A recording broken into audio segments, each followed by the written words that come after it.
ബസ്സിനകത്ത് ഉണ്ടായിരുന്ന memory card, ആ ദൃശ്യം അത് അപ്രത്യക്ഷമായി. പോലീസിൻ്റെ അന്വേഷണം കള്ളമായിട്ടായിരുന്നു, നീതി ലഭിച്ചില്ല. യഥാർത്ഥത്തിൽ ആര്യ രാജേന്ദ്രനും ഭർത്താവ് ബാലുശ്ശേരി MLA യും ആര്യ രാജേന്ദ്രൻ്റെ സഹോദരൻ്റെ ഭാര്യയും കുറ്റക്കാരാണ്.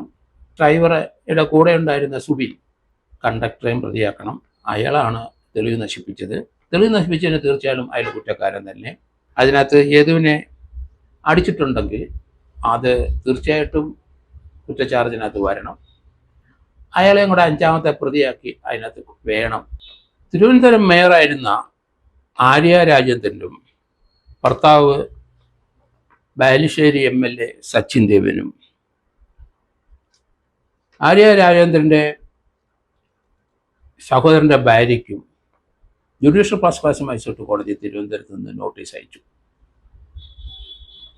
കാരണം ഈ സംഭവം 2024 ഏപ്രിൽ 20 രാത്രി KSRTC ബസ് ഓടിച്ചു വന്ന ആളും മേയർ ആര്യ രാജേന്ദ്രനും ഭർത്താവും അവരുടെ കാറ് സഞ്ചരിച്ചിരുന്ന ആര്യ രാജേന്ദ്രൻ്റെ സഹോദരൻ അരവിന്ദൻ്റെ ഭാര്യയും അവരുടെ വണ്ടിയിൽ KSRTC ബസ് ഇടിക്കാൻ ശ്രമിച്ചെന്നും അങ്ങനെ അതൊരു വഴക്കിലേക്ക് കണ്ടതും CCTV ദൃശ്യങ്ങളിലൊക്കെ ഇതൊക്കെ നമ്മൾ കണ്ടു. ആ MLA ബാലുശ്ശേരി സച്ചിൻ ദേവ് ബസ്സിനകത്ത് കയറി ഡ്രൈവറെ മർദ്ദിക്കുകയും ചെയ്തു.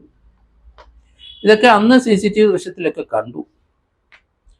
എന്നാൽ ബസ്സിനകത്ത് ഉണ്ടായിരുന്ന മെമ്മറി കാർഡ്, ആ ദൃശ്യം അത് അപ്രത്യക്ഷമായി. ബസ്സിൻ്റെ കണ്ടക്ടർ സുബിൻ അത് അടിച്ചു മാറ്റി. MLA സച്ചിൻ ദേവിൻ്റെയും ആര്യ രാജേന്ദ്രൻ്റെയും നിർദ്ദേശപ്രകാരമാണ് അയാൾ മാറ്റിയതെന്ന് ആണ് ഇപ്പോൾ യേതു പറയുന്നത്. ഈ കേസിനകത്ത് ആ ഡ്രൈവറെ മർദ്ദിച്ചതിന് കേസില്ല. ആര്യ രാജേന്ദ്രനെ MLA യും മർദ്ദിച്ചെന്നോ അല്ലെങ്കിൽ ചീത്ത വിളിച്ചെന്നോ എന്നൊക്കെ പറഞ്ഞൊരു case museum police station register ചെയ്തു. തന്നെ അടിച്ചതും മർദ്ദിച്ചതിനും പറ്റി പരാതി കൊടുത്തിട്ട് museum police station case register ചെയ്തില്ല. എന്നാൽ തന്നെ മർദ്ദിച്ചതിനും മറ്റും ജുഡീഷ്യൽ ഫസ്റ്റ് ക്ലാസ് മജിസ്ട്രേറ്റ് കോടതിയിൽ പ്രൈവറ്റ് കംപ്ലൈൻറ്റ് കൊടുത്തു.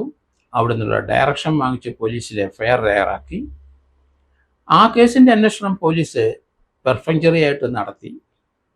കാരണം അന്വേഷണം വികലമായ രീതിയിലാണ് നടത്തിയത്. ആര്യ രാജേന്ദ്രൻ്റെ സഹോദരൻ അരവിന്ദനെ മാത്രം പ്രതിയാക്കി ഒരു കുറ്റച്ചാർജ് ജുഡീഷ്യൽ ഫസ്റ്റ് ക്ലാസ് മജിസ്ട്രേറ്റ് കോടതി കൊടുത്തു. അതിന് ഇപ്പോൾ ഏതോ തർക്കം കൊടുത്തു. പോലീസിൻ്റെ അന്വേഷണം കള്ളമായിട്ടായിരുന്നു, നീതി ലഭിച്ചില്ല തനിക്ക്.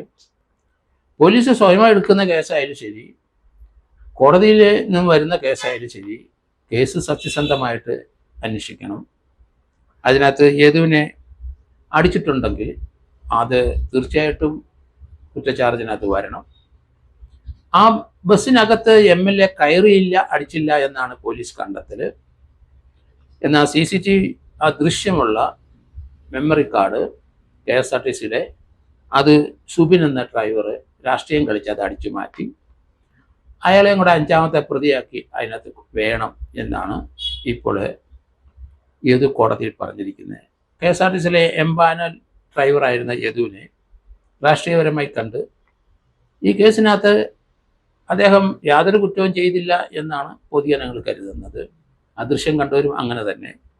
എന്നാൽ മേയർ പറയുന്നത് തന്നെ മോശമായ രീതിയിൽ കാറിൽ ഇടിക്കാൻ ശ്രമിച്ചപ്പം വണ്ടി ആ KSRTC ബസ്സിൻ്റെ മുമ്പിൽ ക്രോസ് ചെയ്ത് ഇട്ട് ഇറങ്ങി ആ ആര്യ രാജേന്ദ്രനും ഭർത്താവും ഡ്രൈവറുമായിട്ട് സംസാരിക്കുകയും സംസാരം മൂത്തുമുറുകി വന്നപ്പം MLA ബസ്സിനകത്ത് കയറി അയാളെ മർദ്ദിക്കുകയും ചെയ്തു എന്നുള്ളതാണ് പരാതി.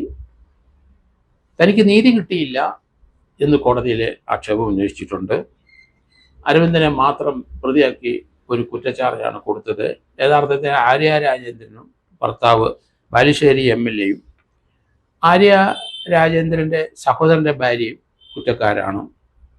അതോടൊപ്പം തന്നെ ഈ കേസിൻ്റെ തെളിവ് മനഃപൂർവ്വം രാഷ്ട്രീയപരമായി നശിപ്പിച്ചത് ബസ്സിലെ കണ്ടക്ടർ തന്നെയാണ്. അയാളെ ഈ കേസിനകത്ത്, സുബിനെയും ഈ കേസിനകത്ത് പ്രതിയാക്കണം. ജുഡീഷ്യൽ ഫസ്റ്റ് ക്ലാസ് മജിസ്ട്രേറ്റ് കോടതിയിൽ അങ്ങനെ പരാതി കൊടുത്തിട്ടുണ്ട്. ഇവിടം കൊണ്ട് നീതി യദുവിന് കിട്ടിയില്ലെങ്കിൽ ഹൈക്കോടതിക്ക് പോകാം. ഈ പ്രൈവറ്റ് കംപ്ലയിൻറ്റിന് താൻ ഉദ്ദേശിക്കുന്ന രീതിയിൽ നീതി ലഭിക്കുന്നില്ല എന്ന് തോന്നിയാൽ ഹൈക്കോടതിയിൽ പോയിട്ട് ഈ കേസ് ഒരു ക്രൈംബ്രാഞ്ചിനെ കൊണ്ട് അന്വേഷിപ്പിക്കാനായിട്ട് ശ്രമിക്കാം. നീതി കിട്ടാൻ അതേ മാർഗമുള്ളൂ എങ്കിലും ജുഡീഷ്യൽ ഫസ്റ്റ് ക്ലാസ് മജിസ്ട്രേറ്റ് കോടതി കൃത്യമായ രീതിയിൽ ആ യദുവിൻ്റെ ഒബ്ജക്ഷൻ സ്വീകരിക്കുകയും എതിർകക്ഷികൾക്ക് നോട്ടീസ് അയക്കുകയും ചെയ്ത് കഴിഞ്ഞിട്ടുണ്ട്. അവരെ ഞങ്ങളുടെ പ്രതിയാക്കി തന്നെ മുന്നോട്ട് കൊണ്ടുപോകണം. അതുപോലെ ഡ്രൈവറുടെ കൂടെ ഉണ്ടായിരുന്ന സുബിൻ, കണ്ടക്ടറേയും പ്രതിയാക്കണം. അയാളാണ് തെളിവ് നശിപ്പിച്ചത്. തെളിവ് നശിപ്പിച്ചതിന് തീർച്ചയായും അയാൾ കുറ്റക്കാരൻ തന്നെ. അയാൾക്ക് രാഷ്ട്രീയപരമായി ചിലപ്പം ആ പാർട്ടിയോടോ അവരോടും സ്നേഹം ഉണ്ടായിരിക്കാം, ബഹുമാനം ഉണ്ടായിരിക്കാം. പക്ഷേ ഒരു കുറ്റകൃത്യത്തിൽ ഉൾപ്പെട്ട തെളിവ് നശിപ്പിക്കാൻ പുള്ളിക്ക് അവകാശമില്ല, അധികാരമില്ല. അങ്ങനെ ഒരു രാഷ്ട്രീയ പാർട്ടിയുടെ പിണിയാളായിട്ട് നിൽക്കുന്നവർ തീർച്ചയായിട്ടും പ്രതിസ്ഥാനത്തേക്ക് വന്നേ പറ്റുള്ളൂ. തെളിവ് നശിപ്പിച്ചതിനായിട്ട് അയാളെ ഉൾപ്പെടുത്തണം. എന്തായാലും ഈ സംഭവത്തെപ്പറ്റി അന്ന് കുറേ ദൃശ്യങ്ങളെല്ലാം ഇവർ തമ്മിൽ തർക്കിക്കുന്നതൊക്കെ കണ്ടു. എങ്കിലും ആര്യ രാജേന്ദ്രനും ഭർത്താവും പറയുന്നത് വാഹനം ആ KSRTCയുടെ മുമ്പിൽ ഇവർ വാഹനം വിട്ട് ഇയാളെ ചോദ്യം ചെയ്യാൻ കാരണം ബസ് ഇവരെ വാഹനത്തിൽ ഇടിക്കാൻ ശ്രമിച്ചപ്പം ഇവർ വണ്ടി നിർത്തി ഇയാളുടെ അടുത്ത് പറഞ്ഞപ്പം ഇയാൾ മോശമായ രീതിയിൽ ആംഗ്യം കാണിച്ചു. അതുകൊണ്ടാണ് ഇയാളുമായിട്ട് തർക്കം ഉണ്ടാകാൻ കാരണം. അതുകൊണ്ടാണ് MLA ഇയാളെ അടിച്ചത് എന്നൊരു ധ്വനി അതിനകത്തുണ്ട്. എന്തായാലും ആവശ്യമില്ലാത്ത ഒരു സംഭവമായിരുന്നു അത്. ഒരു കാരണവശാലും മേയറും MLAയും ഡയറക്റ്റായിട്ട് ആ ആളുമായിട്ട് തർക്കിക്കുകയോ ഉപദ്രവിക്കാൻ പോവുകയോ അടിക്കുകയോ ചെയ്യാൻ പാടില്ലായിരുന്നു. കാരണം പോലീസിൻ്റെ അടുത്ത് പറഞ്ഞാൽ മതിയല്ലോ, മേയറല്ലേ, കൃത്യമായിട്ട് പോലീസ് വരും അവിടെ ഇൻ്റർഫിയർ ചെയ്യും. അവർ തന്നെ നിയമം കയ്യിലെടുത്ത് ശരിയായില്ല. അതുകൊണ്ടാണ് യദുകൃഷ്ണൻ ആ കേസുമായിട്ട് മുന്നോട്ട് പോകുന്നത്. ഏതായാലും സത്യസന്ധമായ ഒരു അന്വേഷണം ഇതിനകത്ത് നടക്കണമെങ്കിൽ പോലീസ് ഇപ്പം ചാർജ് ഷീറ്റ് കൊടുത്തിരിക്കുന്ന കേസും പ്രൈവറ്റ് കംപ്ലൈൻറ്റ് കേസും ഒരു ഇൻവെസ്റ്റിഗേഷന് ഹൈക്കോടതി പോയി ഉത്തരവ് വാങ്ങിച്ചിട്ട് ഈ രണ്ട് കേസും ഒരു അന്വേഷണം കൃത്യമായി നടത്തിയെങ്കിൽ മാത്രമേ നീതി ലഭിക്കുകയുള്ളൂ. ആരാണ് കുറ്റക്കാർ, ആരാണ് തെറ്റുകാർ എന്ന് ക്രൈംബ്രാഞ്ച് കണ്ടുപിടിക്കട്ടെ. അതുകൊണ്ട് ഹൈക്കോടതിയിൽ ഒരു റിട്ട് കൊടുത്തിട്ട് ഒരു ഡയറക്ഷൻ വാങ്ങിക്കുന്നതായിരിക്കും ഉത്തമം. അല്ലെന്നുണ്ടെങ്കിൽ ആ ഡ്രൈവർക്കെതിരായിട്ടുള്ള കേസ് ട്രയൽ ഫേസ് ചെയ്യണം. ഇയാൾ കൊടുത്ത കേസിനകത്ത് 5 പേരെയും പ്രതിയാക്കി കോടതി മുന്നോട്ട് പോവുകയാണെങ്കിൽ തീർച്ചയായിട്ടും രണ്ടും കൂടെ ജോയിൻറ്റ് ട്രയൽ നടത്താം. നീതി ലഭിക്കും യദുവിന് എന്നാണ് ഞാൻ കരുതുന്നത്.